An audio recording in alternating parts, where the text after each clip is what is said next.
Good afternoon, everyone, and welcome to the Flexible Capacity Requirement Methodology for 2025 through 2027 Stakeholder Call.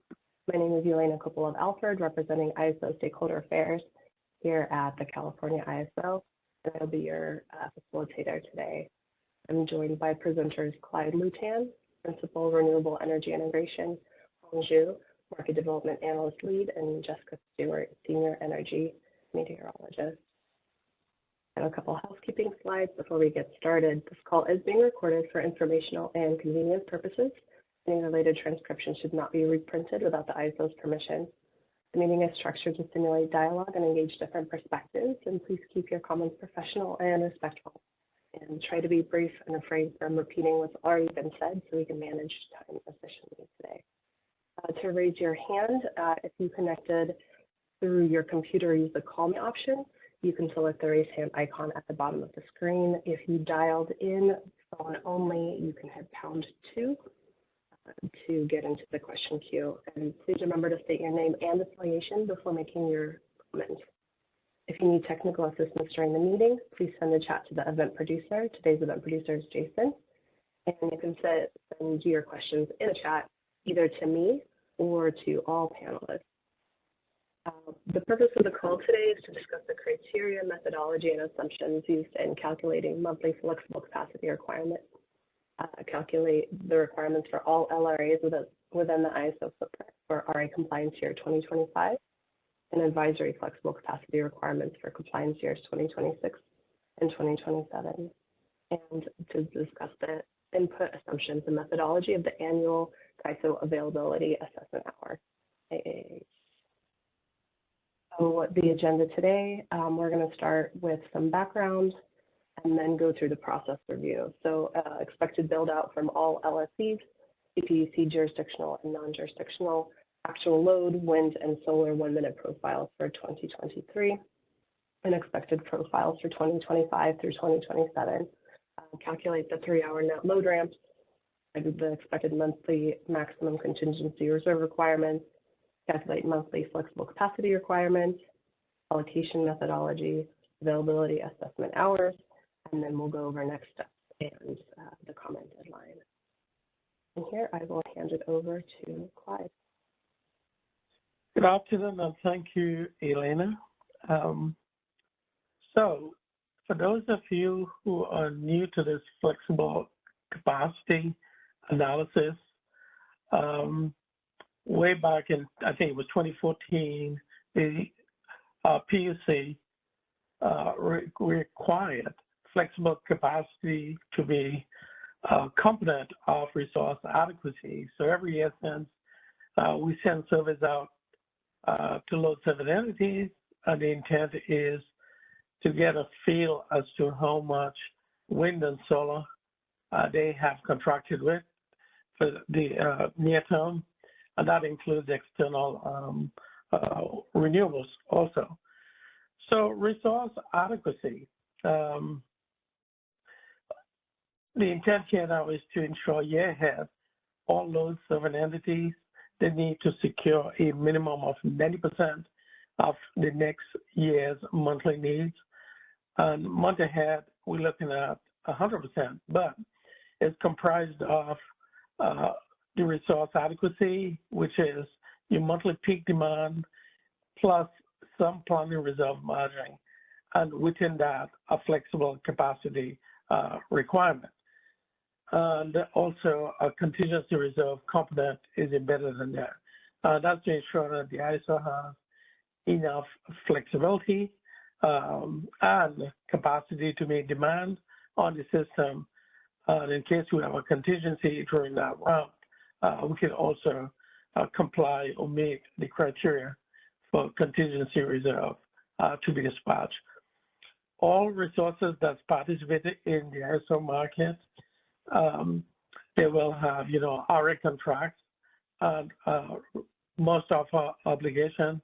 So they are required to submit economic bids into the real-time market consistent with the buckets that they currently have access to, or they were awarded capacity for.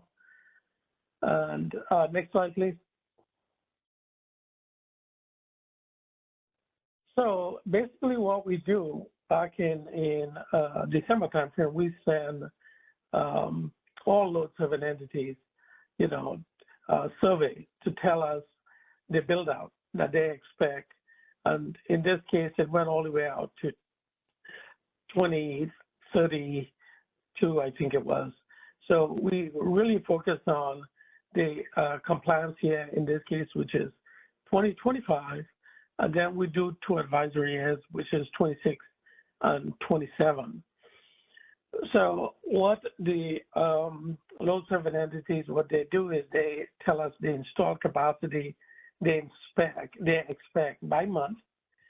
And we also ask for what's existing. So we know for 2023, each month, the existing capacity in terms of what was the wind capacity, what was the solar capacity, and then we know what's coming in. We have a good feel as what's coming in 25 through 27, so we can scale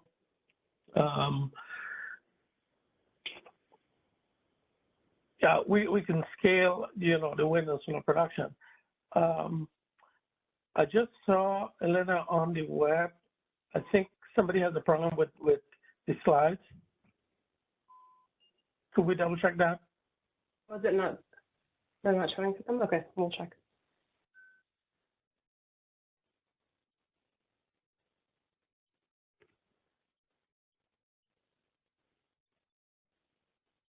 Okay, we'll work on that, Clay.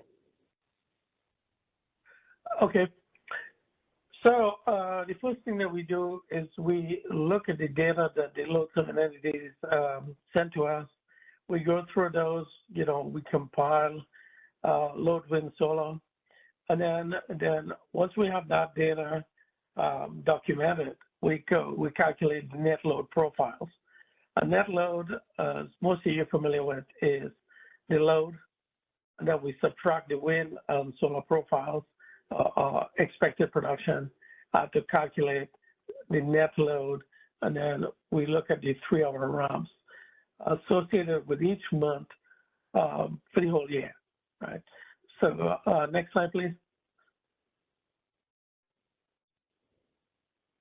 So the first thing that we do that's in the ISO tariff is for the load. We use the CEC's 1 and 2 IPA forecast, and we have that here. What Jessica did is she has in our second bullet, if anyone wants to look at the CEC's IPA forecast that we will be using for this study, that's the link. Could you move one more slide, Elena?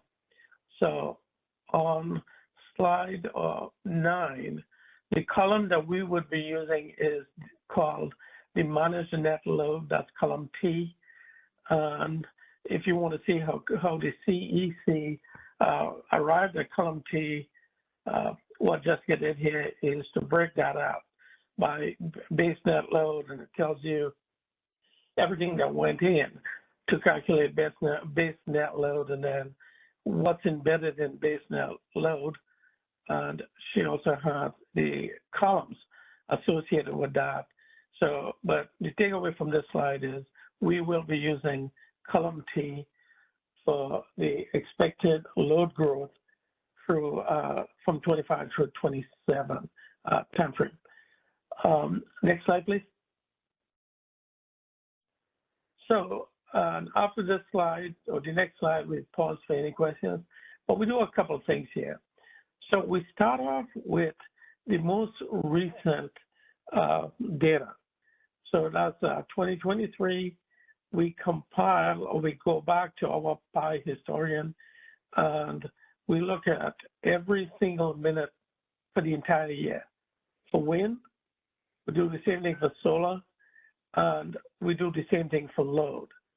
So when we get the CEC's load forecast, the input there on the upper left, the CEC does the load forecast in monthly peak, and they also provide the hourly profiles for each month. So that blue hourly profile that you see there, it's basically what we would collect from the CEC's IPA forecast. And then we take the actual 2023 1-minute load data, and you can see that's the green. And then the first step is we calculate the hourly load for each hour, right? So we just take the average each minute, calculate the hourly load, and then in step 1, we take the difference between, like in this case, we show 2025. So for every hour, we subtract the 2025 expected load from the actual 2023 hourly. And that's that purple line that you see. So that's the difference between, again, the CC's hourly forecast and the ISO's actual 2023 hourly load. So then if you look at the lower left, the y-axis, it's different. It goes up to 3,000. So you can see at the upper right, if you take that purple, which is, all the way up to 50,000 megawatts, you can see how it varies every hour. And then what the short-term forecasting team does is just smoothen that hourly variability so that we can get like a minute-by-minute profile for the years that we plan to study. In this case, it's going to be 25 through 27. And that orange line there, we're going to take every single minute from that and add that on to the actual 2023 1-minute load profiles. So we would do that for 2025, we do that for 2026 and 2027, and that's how we develop the load profiles for the subsequent years, right? So with that, can you move on to one more slide and then we take any questions? Right. So what I tried to explain just now, mathematically, this is what it looks like. So we start off with 2024, do the same thing. We take the actual 2023 1-minute and the 1 minute from the previous slide, which is what we call X, and that's that orange curve. So every minute we get an X for every minute. We add to the 2023, and that's how we develop a 1-minute load forecast for 2024. We repeat that for 2025, and then we repeat that for 2026, and that's how we calculate the load profile. So I'm going to pause and see if we have any questions on how we calculate the load profiles or the input data that we get to do this.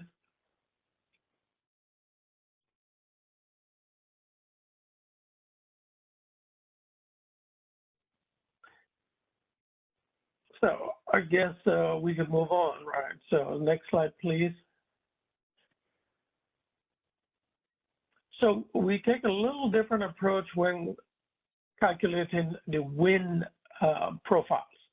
So again, we start off with the 2023 actual 1-minute profiles for the whole year. And then when the LSC submit the capacity, so we got two sets of capacity, right? We got the existing capacity for 2023 by month, and we also know the expected wind capacity by month. So it's easy to do a scale, like so 2024 expected capacity divided by 2023 actual capacity, and then we multiply that by each 1-minute data point for 2023, and that's how we come up with a wind profile for 2024. The reason why we do this, we can take this approach is we have close to 7,000 megawatts of wind. Is a lot compared to the additional wind. So yeah, a good assumption here is the wind profile is not going to change a lot because we have a lot of historical data to work with. So again, the wind profiles, we develop that based on actual and unexpected capacity that's expected to come onto the system. On slide 13, we take a similar approach for our solar growth, right? So on slide 13, we look at, again, 1 minute actual solar profiles. We look at the capacity that's expected to come in, the existing capacity, and we multiply each one of those 1 minute actual solar profiles by the ratio of the year, the expected year, divided by the capacity for 2023. The only caveat here is in, let's say, 2023, if we had a solar plant that went in May, when we do the 2024 scale, we will pick up, growth from January through April, even though that plant went into May. So with this capacity scaling approach, you capture all wind and solar plants that went in different months in the year. So with this, let me pause again to see if there are any questions on how we develop the load, wind, and solar 1 minute profiles to do this flex analysis.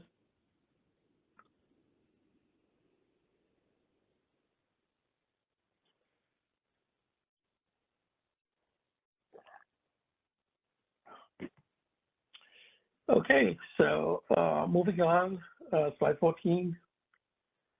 So this is going back to net load. What is really net load? And different people define net load differently, but we use the NERC definition of net load. And at the bottom there, it's way back in 2010, NERC had established this definition for net load, which is your load minus your variable production. So load minus wind minus solar gives you the net load profile. The other bullet there just states what we noticed over the years is net load variability is greater than, load variability by itself, or wind variability by itself, or solar variability by itself. For you or all of you that are familiar with the way we operate the grid, in the old days we dispatched to load, now we dispatch to net load. This is why net load variability is really important. So next slide, please.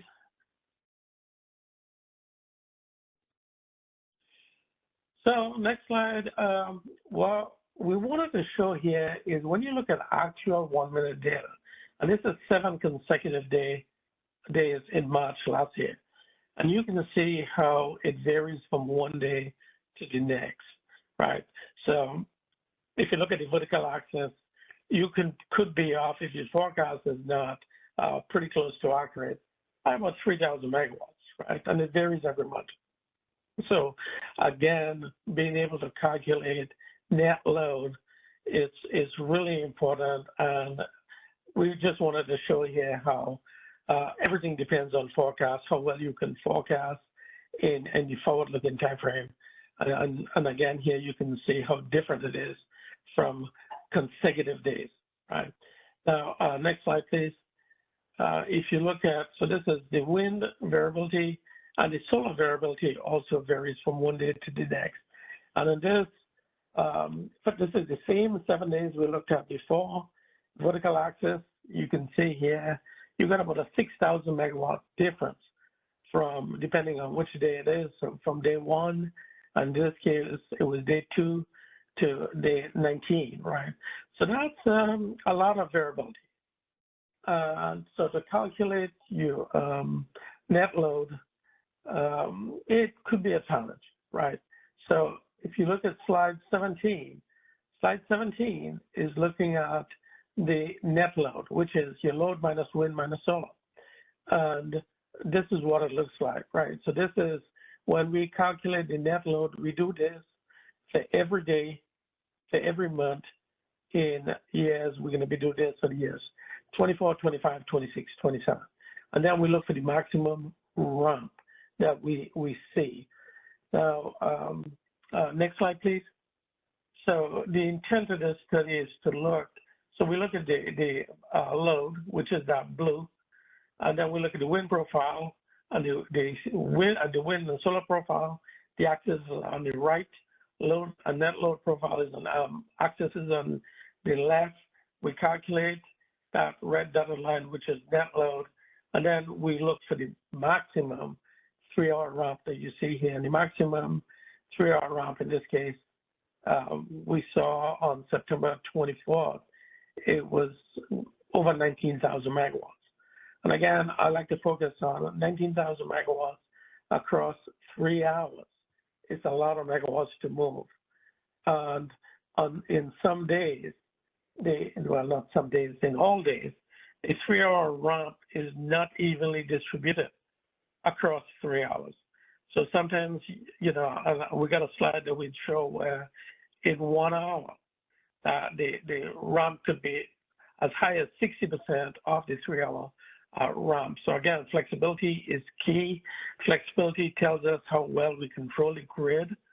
And again, why we look at every minute is we, the ISO, or all balancing authorities in North America, they get benchmarked as to how well they support the interconnection frequency every minute. So every minute of every day of every month, we go back, we look and see how well we control. And what NERC looks for is, did you support the interconnection frequency and how well you did that? So it's called Control Performance Standard 1. So for those of you who are interested, you can look at NERC standards. It's called BAM001. And that's the standard that tells us how well we control. So the 1 minute data is very important. And being able to meet the ramps is really important. So when we go through this 3-hour ramp, which typically occurs during sunset, we also got to be prepared if we have a contingency within that 3-hour ramp. And if we have a contingency, we have 15 minutes to correct the area control error to where it was just prior to if we have a contingency. So in 15 minutes, we got to do 2 sets of ramp. We got a ramp to meet this 3-hour ramp. And then we also have, as I said, 15 minutes to meet or to dispatch contingency reserve so that we would not incur a compliance violation for something we call disturbance control standard, which kicks in. So again, it's really, really important for us to be able to calculate or to dispatch contingency reserve with, in addition to your energy to meet that 3-hour ramp. So let me pause here for a second and see if there are any questions.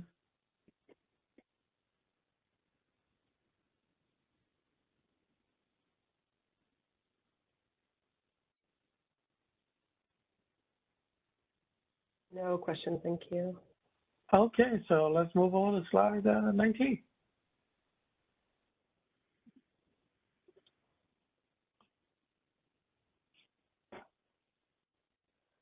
So slide 19, we showed here the actual 3-hour ramps from 2020 through 2023.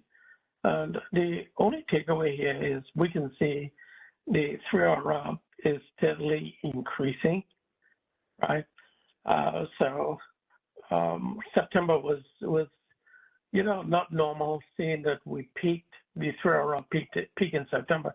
Typically, it's one of the non-summer months, and this one caught me, by surprise. Slide 20. So in slide 20, we do another analysis where we go back and add the curtailments. So we curtail quite a bit of wind, not quite a bit of wind, but quite a bit of solar, small amount of wind on any given day, typically on weekends when we have oversupply conditions. And again, the 3-hour ramp, we tend to see the maximum 3-hour ramps occurring on weekends. That's when the load's low, renewable production is high. So when you add that back, this is what that green line is. So the forecast that we did for 2023 was blue. And then it's hard to tell when we're going to be curtailing renewables or how much we're going to be curtailing. So we do that after the fact. And you can see the green is really the ramp we would have seen if we did not curtail in renewables. The other thing here that's not included that we factor in when we're doing the studies is dynamic schedules. So we do ask all load serving entities to tell us all the contracts they have external to the ISO. Now, if it's a pseudo tie, we treat that as a generating unit inside the ISO. So we do get 4-second telemetry, and it's just like a renewable resource inside the ISO. When it comes in as a dynamic schedule, and we got over 2,000 megawatts of dynamic schedule that comes in. When it comes in as a dynamic schedule, it comes in or it shows up as an interchange. So these graphs here does not show the impact of the dynamic schedules, even though we control for the dynamic schedules because we're responsible for the energy that comes in dynamically into the ISO. So all the variability associated with renewables, the ISO got to spin and make sure we have flexibility to combat that. Unfortunately, when we do this flexible capacity analysis, we do not go back and look at all the existing external resources and include that in the calculation, right? So that's the only thing that's missing. It's going to be a lot more intensive to do that calculation because we get that information again every 4 seconds. It's a lot of units external out there, and then we're going to have to go back and add that onto these values. That is, as I said, is very time consuming. And if we do need to make a change to that, we're going to have to publish results instead of May, probably June timeframe. So slide 21. Slide 21 shows the curtailment. This is actual curtailment that we curtailed back from 2020 through 2023. So you can see it's steadily increasing. We typically curtail during March, April, May months. This is when you have snow melt. This is when you have a lot of hydro. And again, this is when you see most curtailments happening during the spring months. And then when you look at this same data by hours, next slide, please. You see typically between sunrise and sunset is where we have a lot of curtailments. Again, you look at 2022, 2023, curtailments, it was pretty high. You're looking at roughly, a little over 350 gigawatt hours, right? That's a lot of curtailment. What we do at the ISO, we try to minimize curtailment of renewables. So we got to judiciously do some analysis here where you have curtailment, but at the same time, if we have oversupply on the system, we know we have to curtail. With the day-ahead market enhancements, we're going to have an additional opportunity now to ship excess energy out to EIM participants, and that's going to help reduce curtailments. So that's looking forward to that. And again,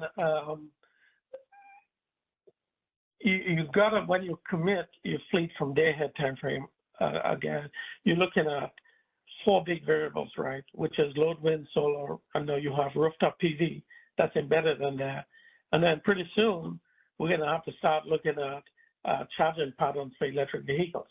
So all of that, when you're factoring, trying to forecast day ahead what that variability is going to look like, it's going to be a challenge.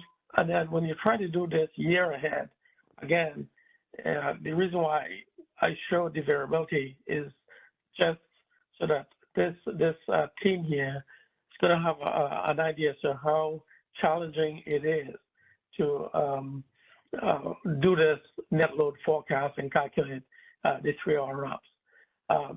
Next slide, please. We do have a couple hands and a question in the chat. Do you want to go over those now or come back? Yeah, let's do that. Okay, the first hand was Alan Meck. Alan, go ahead. Hi, can you hear me? Yes. Hi, Alan Meck, PG&E.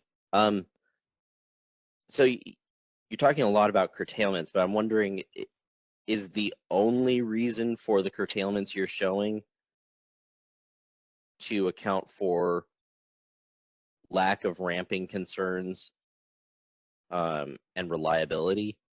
Like, in other words, is this a perfect one-to-one relationship? Every single megawatt of curtailment is because your operators are concerned that there's a lack of ramping capacity available, and not some sort of like economic displacement or some other like constraint that they're trying to account for. So that's a really good question, Alan. So let me try to explain what goes on in real time, so you can have a feel as to why we have to curtail when we curtail, and we only do that if we have to. All right. So in real time, when we operate, we got to make sure we have flexibility, right? Not only the 3-hour route, but every single hour, I got to make sure we have enough regulation down, regulation up, because the variability that we see today with renewables on the system, or the net load variability, is the highest in the country. In our system, in the CalISO's footprint, the net load in some hours changes by plus or minus 1,000 to plus or minus 2,000 megawatts in 10 minutes, right? That's a lot of variability. We got to make sure that we have the flexibility to smoothen that out every minute. So if you think about conditions where we have oversupply on the system, if we commit, let's say, a dispatchable resource like a gas plant, right, natural gas plant, a 600 megawatt natural gas plant, they have a 33% PMIN burden, which means if I'm in oversupply, I need to commit that to get downward dispatchability, right? The PMIN on that is 200 megawatts. So if I need to get an additional 200 megawatts of downward dispatchability, I got to operate that gas plant at 400 megawatts in order to get 200 megawatts of downward reg, let's say. So that's one thing we need to worry about in terms of operating the grid. Flexibility, not only for the 3-hour ramps, but the regulation every hour. The contingency reserve is also very important.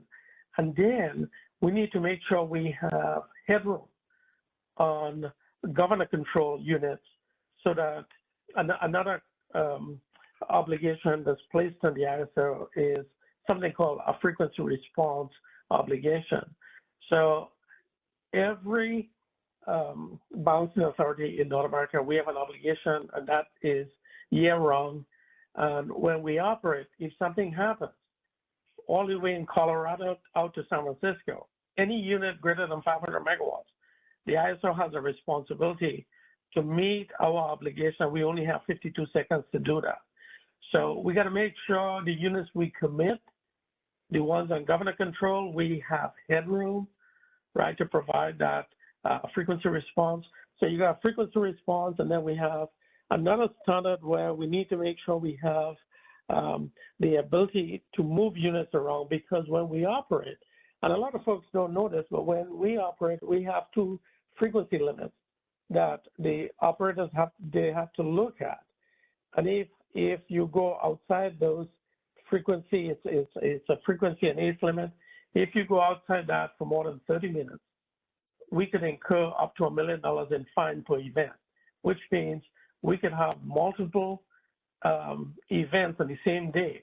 So it's something we do everything we could to avoid getting or failing one of those standards. So we got 4 in real time, and each one of those standards comes with $1 million in fine. So we try to do a good job ensuring that we have everything that we need to avoid incurring one of these standards. And it's the first 4 standards that NERC has. It's the BAL 001 through 4. And NERC is developing another standard, and that's going to be out, I think, later on this year. So we're going to have 5 standards to comply with. And each one of those is very important. This is why, again, going back to flexible capacity, how important that is. And I hope that answered your question, Alan. Maybe. So let me try and repeat back to you what I heard you say is that there could be a number of reasons for why you do curtailments. One of them being need for flexible capacity, some others being like the need for frequency response, and I think I heard maybe 1 or 2 others in there. Right. And they're all for reliability. They're all for, okay. All right. Thank you. I think Doug has his hand raised.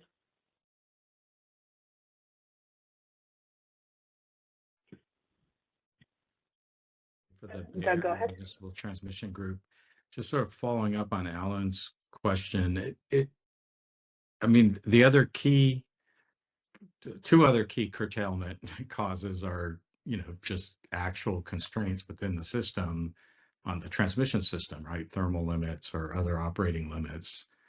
Right. But I think probably the biggest thing is just the economic curtailments, which probably are, bigger than the amount shown in this chart. How do I want to say it? The resources are responding to the negative price signals and backing off. And I wonder if you could go back to slide 20 for a minute. I mean, the difference between the 2023 forecast and the 2023 actuals is pretty significant for most of the months. And I wonder if part of what's driving that is, this was a year when there was a bunch of new renewables coming online. And so with this methodology that we have, those would have been sort of scaled up from the previous years. And I wonder if we're sort of missing the amount of economic curtailment that the resources will naturally do. And I think you allude to this in a later slide where you talk about maybe there's a floor on how much you need, because I mean, we're talking about 4 to 6 gigawatts difference between the forecast need and the actual that we observed, even after adding tons more resources, variable resources. Right.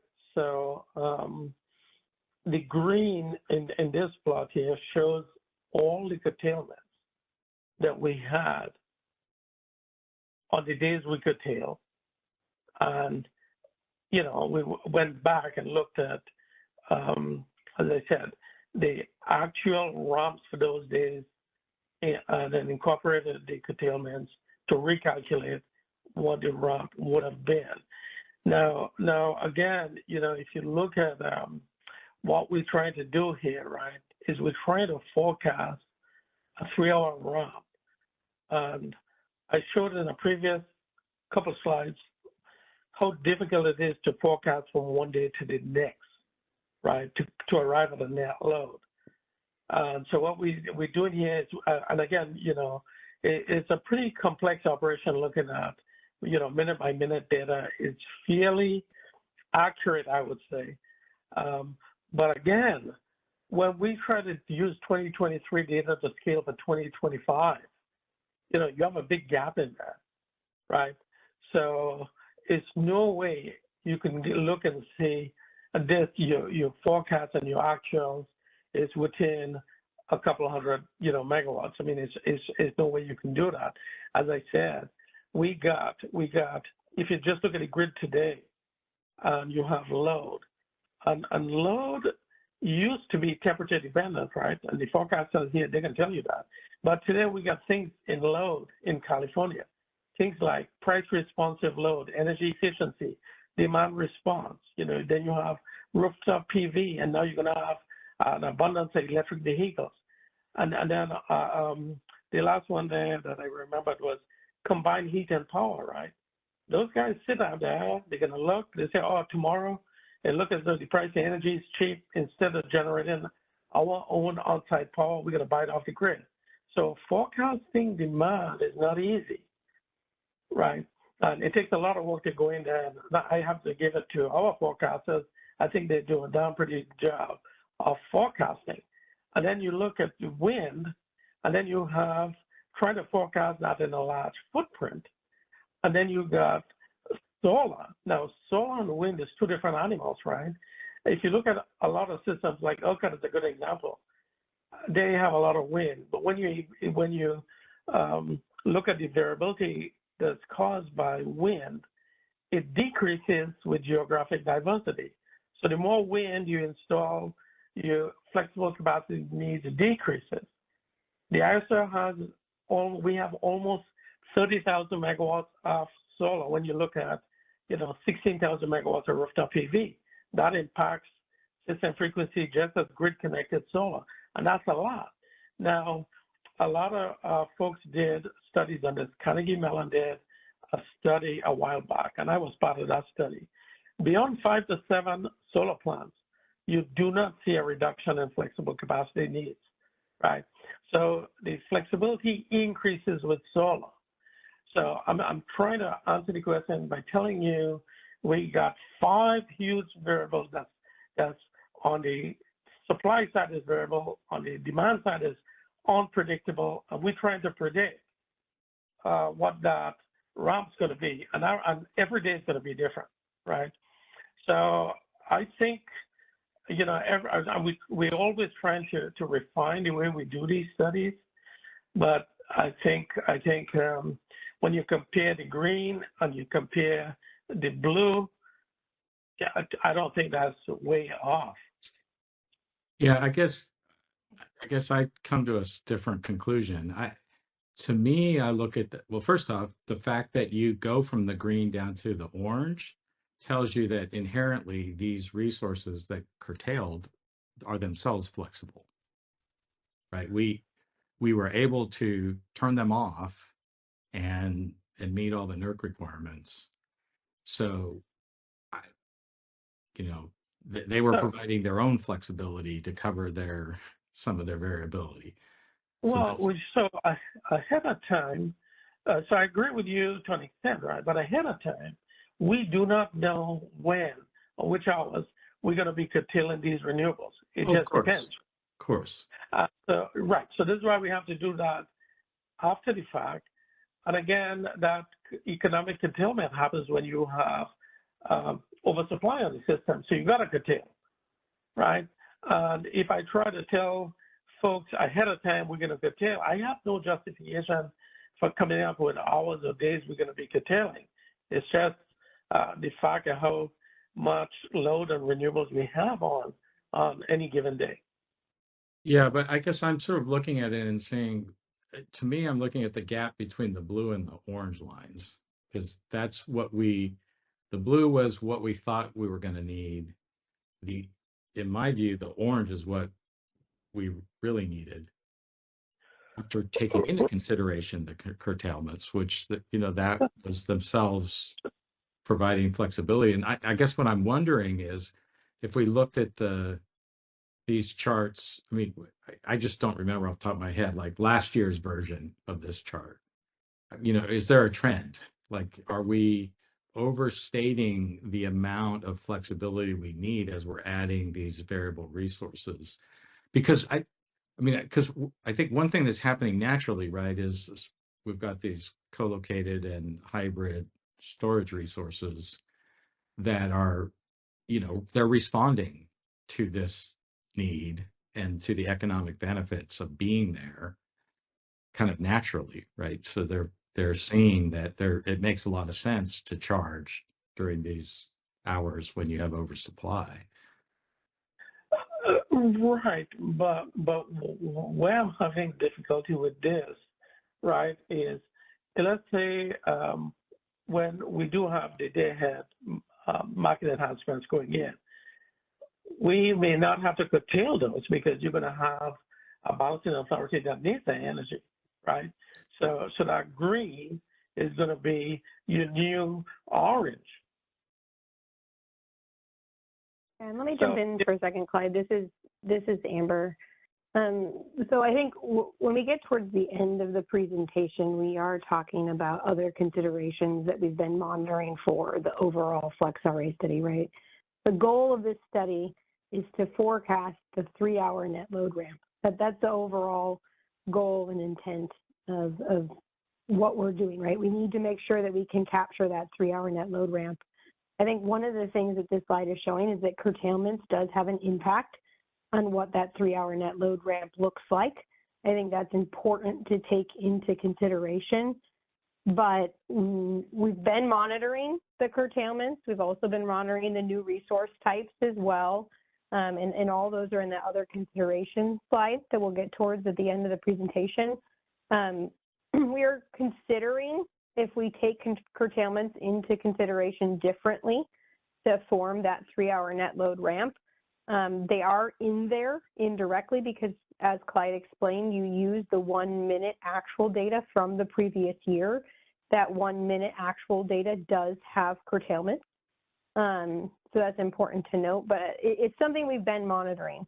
I think, Doug, this is something that's there. There's many reasons for a potential over forecast. I think curtailments is one piece that needs to get monitored, but again, you'd have to forecast what that curtailment looks like. Like Clyde's explaining, there's different dynamics that happen on the system that lead to different curtailments or economic dispatches, the majority of these being economic dispatches on the system, right? And we would want to make sure that you can capture those in the best way possible. So I think when we get to other considerations that will help, it's definitely something we're monitoring. You do see the impact, but the difference between that orange and green line could depend on what hydro year we have. It could depend on how the market looks that year and different factors that really drive it. So we have to take all those things into consideration. Yeah, the hydro is a big piece on this also, but it's a good question, Doug. In addition to what Amber's going to talk about at the end, we're doing 2 additional projects right now. One should be done at the end of next month.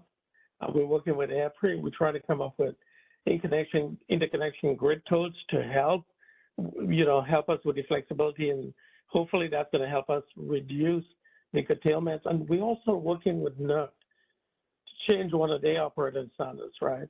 If that happens, then we would not have to report every minute, right, as to how well we control. We can do that probably. I'm trying to get them to change it to every 5 minutes or every 10 minutes. So if that happens, that's another thing that's going to have an impact on this, right? So currently, it's a lot of things happening, right? And hopefully, we can get those lines, the blue and the orange, a lot closer. Great. Thanks, Clyde and Amber. I appreciate the responses. Okay. Any more questions, Selena? No other hands? Okay, so I think we're on slide 21 or 22. All right, so next slide, please. So in terms of curtailments, this again, this gigawatt hours, you're looking at a lot of solar, very little wind at the top. So this was just like FYI slides, and then, Doug, you mentioned it, you got economic curtailments, and that's for, a lot of things are factored in there, right, for transmission constraints. So, and here we combined everything, showing all the curtailments, which is for oversupply, transmission constraints, reliability, and that's what's shown here. Next slide, please. Okay, so we talked about the contingency reserve, how important that is when you're in that ramp. And again, you do not want to fail one of these. So as I said, we got 15 minutes. 15 minutes and 4 seconds could cost you $1 million, right? So we got to make sure we have that flexibility built in. And that's, you're looking at 2 sets of ramp. You're looking at your 3-hour ramp where you may have slower ramp rates. Your resources can help.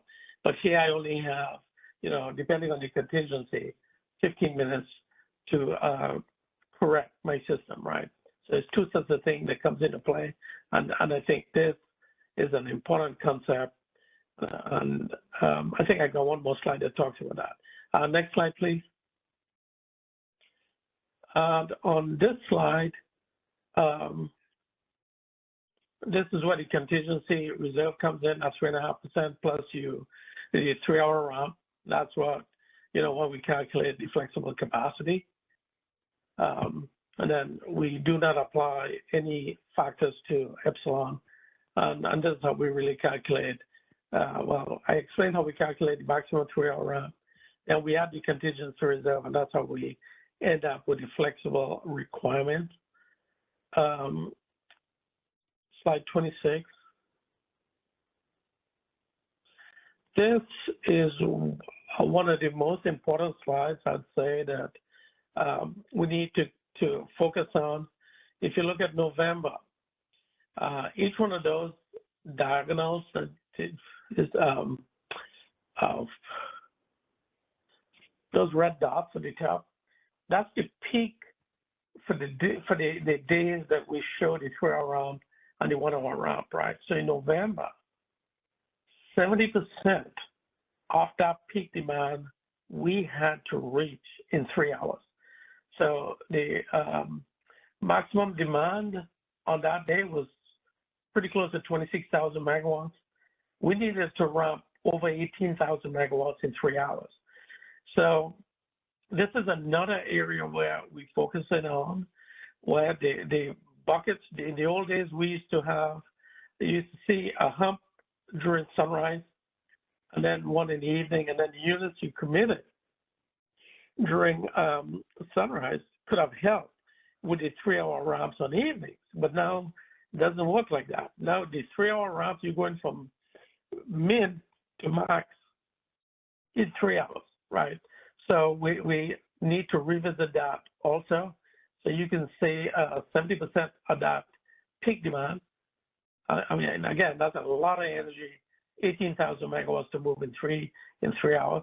In the old days, we used to have 14 hours to go from minimum demand on the system to peak demand for the day, right? It was a continuous rise.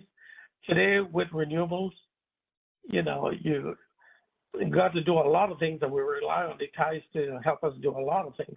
But again, another takeaway from this slide is if you look at the orange is the 1-hour ramp within the 3-hour ramp within that same day.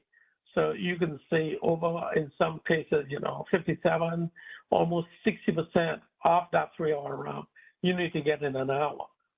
And to put that in perspective, looking at over 9,000 megawatts in an hour, almost 10,000 megawatts in February in an hour, that's 3.5 SMUD peak demand, right? When they have to, their peak demand is an hour, we got to move that in an hour. So that's a lot of energy you got to move, right?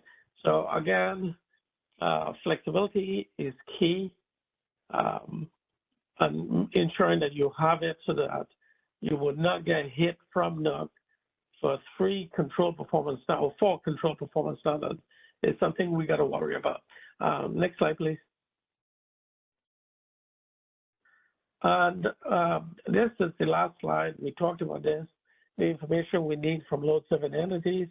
We collected that data already. We going through the data that the LSC submitted, and hopefully we're going to have some initial results, I would say within the next month or so. But we have everything that we need so far to calculate the ramps, and then we're going to have to do some internal work, as Amber had mentioned, other things we're looking at to see how we can minimize that difference between the forecast and then the actual ramps. With that, this is my last slide. Let me see if there are any questions out there.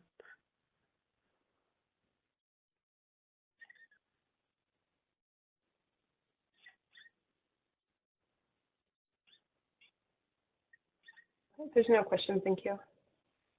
All right, so with that, I pass it back to you, Elena. I think Hong's up next.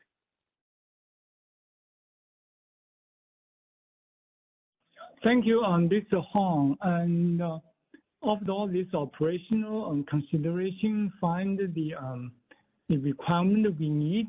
Now we are going to say, hey, if we find this much 20,000 megawatts we need in a certain month, how each AC allow the AC to allocate to all these big 20,000 megawatts of requirement. So this big pie, you just imagine it's big pie. Then we have we're going to have the small pies, 4 small pies. One is from load, and the wind and the solar, and the overall is the net load. Then we're using a Greek letter delta to represent the ramp. The next 2 pages is just a straight mathematical formula. So we have been using this probably since 2019 or 20, and then this is for those who are new to this allocation formula. So I just represent line by line. Otherwise, some folks may know this already. So the ramp of net load, of course, is equal to the ramp of load minus ramp of wind and minus ramp of the solar. So then we use sub-index saying subscript to 2025, and then you have another one is called the AC, then that will be individual total allocation of net load. Then we have reserve. In the previous, we showed that the reserve formula is the 3 maximum of the contingency and the 3.5 peak load.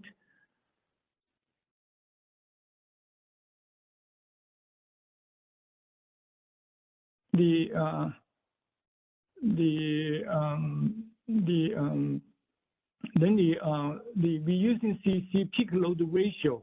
That's the one we do this allocation for the to allocate the reserve. Then we use the sigma, the Greek letter, big Greek letter, saying sigma is a summation. So then we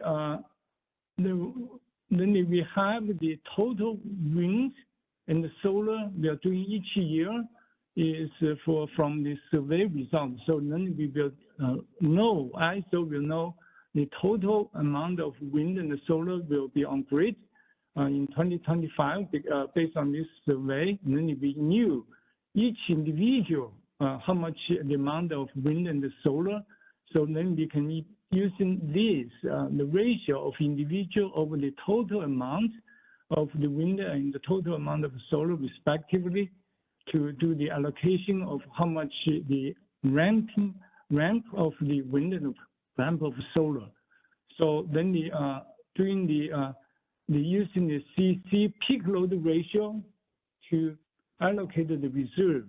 So then we dealing with the how to allocate the load in the next slide, and the rest of the how the allocation formula in next slide.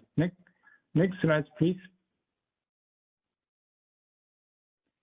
So as I said, the total requirement is equal to the total estimated, the net load ramp in 2025 plus the estimated reserve of the 2025. So then we mentioned the using the CC's peak load ratio to allocate the reserve. So basically, the sigma and the peak load ratio is the each C sees the peak load ratio for each AC over the total over 1. So then the summation of that is equal to 1. So that's the peanut butter. That's the easiest to allocate. Then the same ratio, similar ratio is total of the total requirement of the wind and total requirement, estimated requirement of solar will be peanut buttered by the ratio of from the survey for each AC and over the total amount of the going to grid for 2025 and doing wind and doing solar respectively. So then we have 4 components, 4 small pies. One is the reserve, one is the wind, one is the solar. So this simple ratio of we are doing this cut the pie of the wind and ramp of the wind and ramp of solar and the total reserve. So the only thing is we did a little different. We are not using this similar formula of the load to allocate the load requirement. The load requirement because we don't know what would be the total load or ramp of the total load for of this particular 2025 total load. So we cannot find the ratio of the load similar to the wind and similar to the solar. So we do a little twisted or the kind of innovative way of allocate the load ramp. So go to next slide.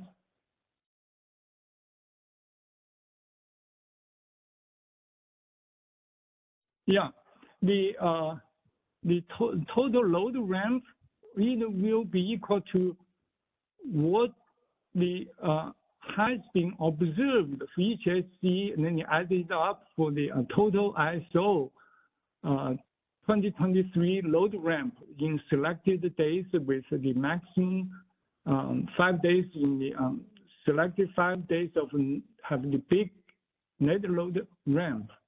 Then we split the observed in 2023 and doing the allocation for the leftover, how much we estimated, the difference between estimated and how much we observed in 2023.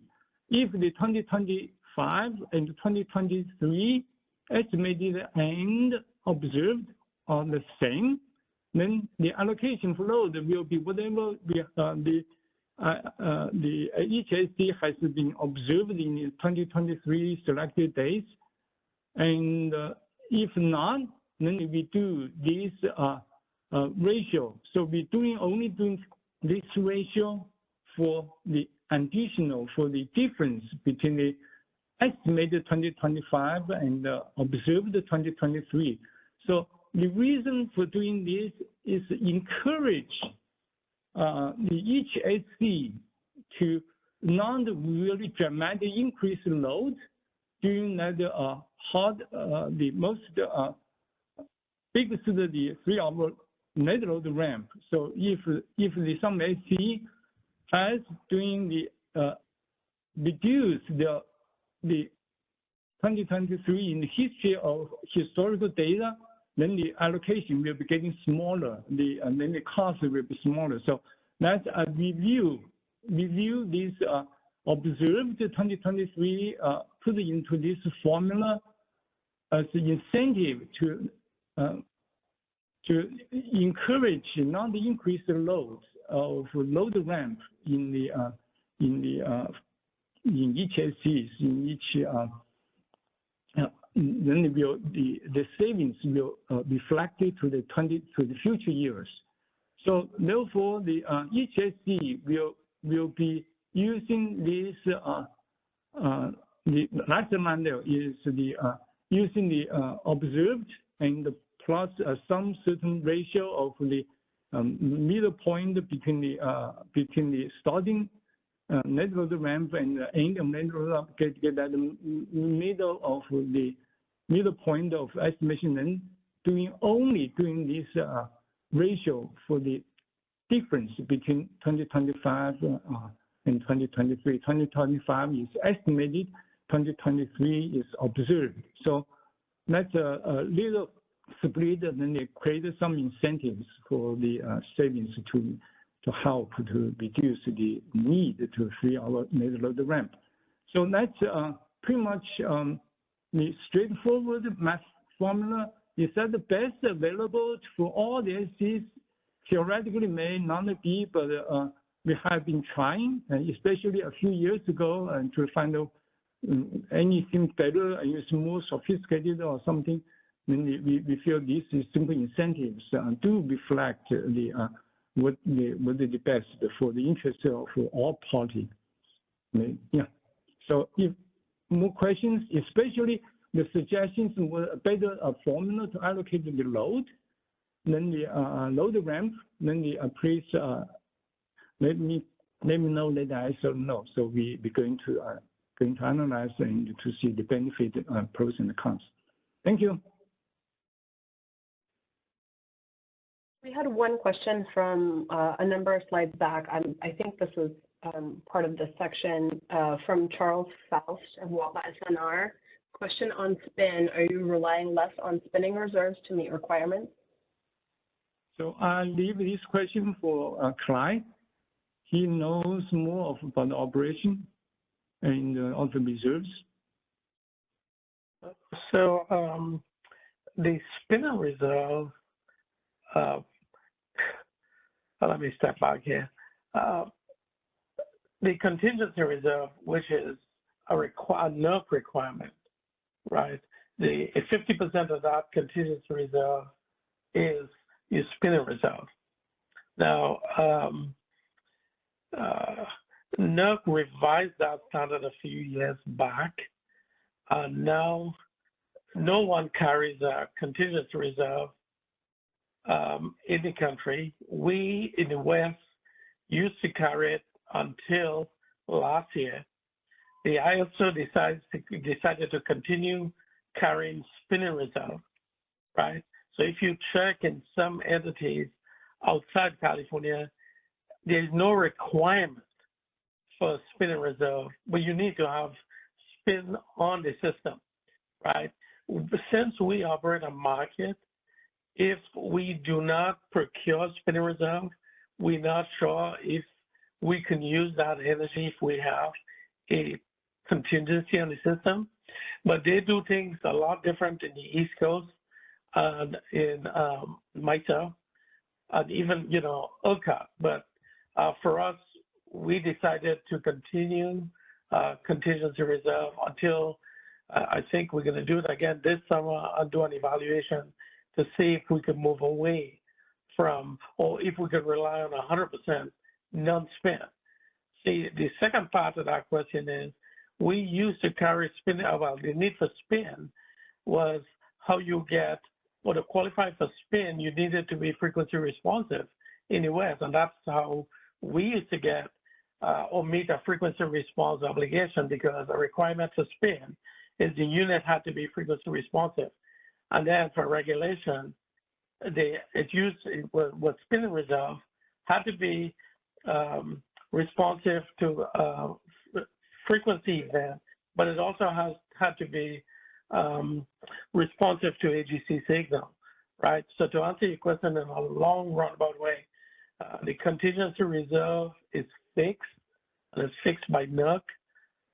So that doesn't really change. It depends on your most severe single contingency, or for us in the West, approximately 6% of your demand, your hourly demand, and most of the times, almost 95 or more percent of the time is dictated by load, not by your most severe single contingency.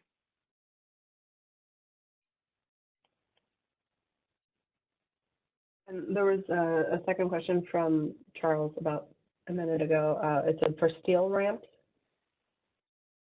For what ramp? Steel, STEEL. Steel. He meant steep. For steep ramps? Oh, for steep ramps? Well, for steep ramps, that's why we need to do this flexible capacity analysis to ensure we have the speed to meet that ramp. So if you remember in the old days, again, everybody used to plan the system to meet that peak demand for the day or the month. So they didn't care how you meet that peak, but once you did not drop load or you had no unserved energy at that peak, you did a good job. What we're finding out in the industry now is with the amount of renewables and uncertainty of the system, that's why NERC is having us do 3 new standards, and those are going to be looking at energy needs. So can you meet the energy needs every hour? Not just meet the capacity needs for that maximum hour in the day, but can I meet the energy needs every single hour towards that peak demand? And that standard is being written right now. And again, as I said, we're going to have to take a relook at flexible capacity when that standard, or before that standard comes out.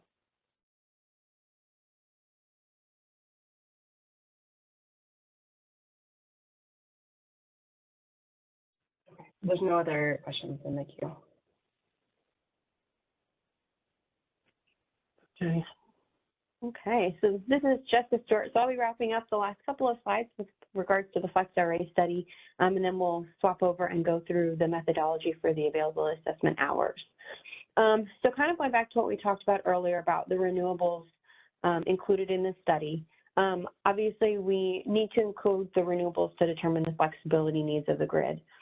We use the maximum ramping needs across a 3-hour period to set that flexible requirement capacity, and the renewable resources that contribute to this requirement, we do use the forecast, as Clyde was talking about, how we kind of calculate based on the actual data and then scale that up based on the data that we receive from the surveys to come up with a forecast for the years 2025 through 2027 to estimate these needs. So the resources we include are EIR, wind and solar resources. We also include co-located EIRs, and then finally, we also include hybrid renewable components in the study as well. We include these because these are renewable resources, and all renewable resources do contribute to that 3-hour net load ramp. So we've included them in the study in the past few years. However, the ISO does allow the storage component for the co-located and hybrid resources to count for the flexible capacity towards meeting that 3-hour ramp. So then if we go to the next slide, we'll talk a little bit about some other considerations that we'll take into account this year when we're performing the FlexRA study. The first one is the treatment of hybrid resources. So since the 2023 flexible capacity needs assessment that we would have put out in 2022, hybrid renewable resource components have been included in our study. However, we did have the full hybrid capabilities go live with the Hybrid Resource Initiative effective February 1st of last year. So we now have a full year's worth of data, and we can analyze their performance at the component level, meaning the renewable component and the battery component underneath that hybrid resource, to determine how they're actually performing during the 3-hour ramps. And then just a note, regards to hybrid resources, although as a whole they need to follow their dispatch, we've included them in the past because the individual renewable components still do contribute to that 3-hour net load ramp. They're variable resources, you know, and just because there's a battery attached to the hybrid doesn't mean that the battery could be offsetting the renewable output during that 3-hour ramp. So we've still included them in the analysis. However, this year, a piece we'll take into consideration is how they've actually been performing now that we have a full year's worth of data. Another consideration we're looking at for this year, if you remember from last year's study for the 2024 analysis we did in 2023, we found that the 3-hour IPR load ramp forecast that we utilized in 2022 and 2021 FlexRA studies was over forecast by an average about 24%. So what we did last year was we applied a load error correction factor to the 3-hour ramp forecast for this year's, for last year's study for this year to correct for that. This year, we'll do a similar analysis as well with the 2023 IPER forecast for 2025 to determine if there was a similar trend in 2022 and 2023 for our FlexRA studies. We'll also take a look at the wind and solar potential forecast errors with that scaling factor that we do for future years. We can also look back and see if the analysis that we did in like 2022 and 2023 for the following years, we can take a look and see if our scaling factor was a little bit too high or a little bit too low, depending on the study data that we received. And we could also potentially do an analysis on that to see if there's some errors introduced into the study by the coefficients that we multiply by to get those wind and solar projections for future years. Another piece is a net load minimum cap, and I think this is something that we kind of talked about already a little bit at the beginning, was due to the rapid growth and not accounting for curtailments in the study. We oftentimes in the study see net load values that would not actually materialize. Our minimum net load observed within the ISO is about 830 megawatts. However, in the study, we sometimes see the net load forecast go below 0, which is not something that we observe.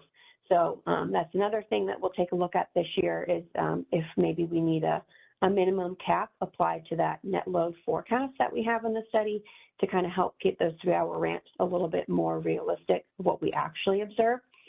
And that kind of goes hand in hand, I think, with the last piece in terms of the treatment of curtailments. So right now, we don't have a process on how to account for curtailment impacts in the 3-hour net load ramp, other than using the renewable 1-minute profiles that Clyde talked about as the actual data that we use as an input up to the study.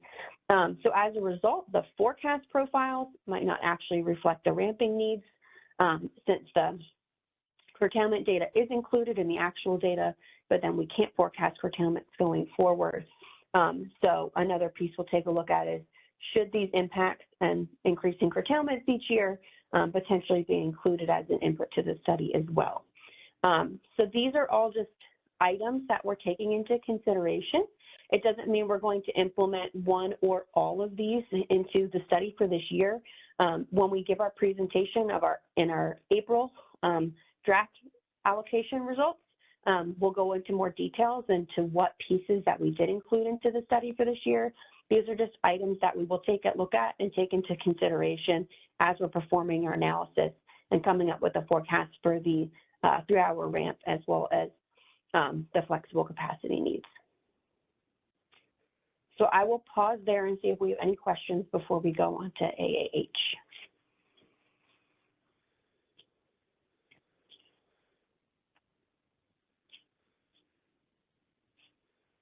Okay, doesn't look like we have any, so we'll go ahead and skip to the next slide. So now we'll go over our process for the availability assessment hours calculation. Next slide, please. So this hasn't changed. This has remained the same as it has for the past many years. We use the CEC's IPER forecast that we described previous slides to obtain the hourly average load by hour by month, and we look at years 2023 to 2025. We can then take the top 5% of load hours within each month using that hourly load distribution for the years 2025 through 2027 to come up with our top 5% of load hours for each month that we use to determine the availability assessment hours, and then we bucket those by season and publish the updated availability assessment hours in the BPM. So that process has remained the same. We'll still use the same data, and then we'll use that column T forecast from the IPER that Clyde mentioned in the previous slides, the same forecast that we're using for the FlexRA study as well. And with that, we can go ahead and wrap things up. So far, what have we done for the FlexRA study? We published our market notices for the survey data in December of last year and January of this year. The survey data was due on January 15th of this year. We do have all surveys in from all LSEs right now. And then the CEC hourly IPER forecast was posted on January 31st. So now we've got all the input data we need, and we can begin to start doing our analysis for the draft allocation that we'll present sometime in April. And with that, we'll go to the next slide and go over our next steps. So today is our methodology and stakeholder call. Comments are due in 2 weeks on February 26th. And then on April 10th, we have our stakeholder call for the preliminary flexible capacity and AAH requirements for, let's see, that should say 2025, 2026, and 2027. And then 2 weeks later, the comments will be due. These do have asterisks by them, meaning that we're potentially evaluating the schedule. We might have to push these back potentially depending on some of the other considerations I mentioned a few slides ago, and what pieces we want to do an analysis on and potentially incorporate into the study this year. And then also the IPER forecast was published at the end of January, which is a little bit late. So just kind of taking those pieces into consideration. We might need to move the April stakeholder calls, but obviously we'll give plenty of time if we feel like those need to be moved. But right now, these are the dates that we've got scheduled for our next our stakeholder call in April. And then in May, we'll publish our preliminary results. And then a couple weeks later, we'll issue the final flexible capacity and AAH requirements for 2025, and then 2026 and 2027. And I think that's all we've got. Yeah, pass back to you, Lena. Thank you. Yeah. So if you have any questions about any of this, you can email this initiative comments at CAISO.com or ISO Stakeholder Affairs if you already have that. And then we just had a couple promo slides here for the initiative roadmap, deadline, and the save the date for the symposium. The dates just got announced and the times, and those links are here. And then this is also on our Stakeholder Center if you want to look this up later. Okay, thank you so much, everybody.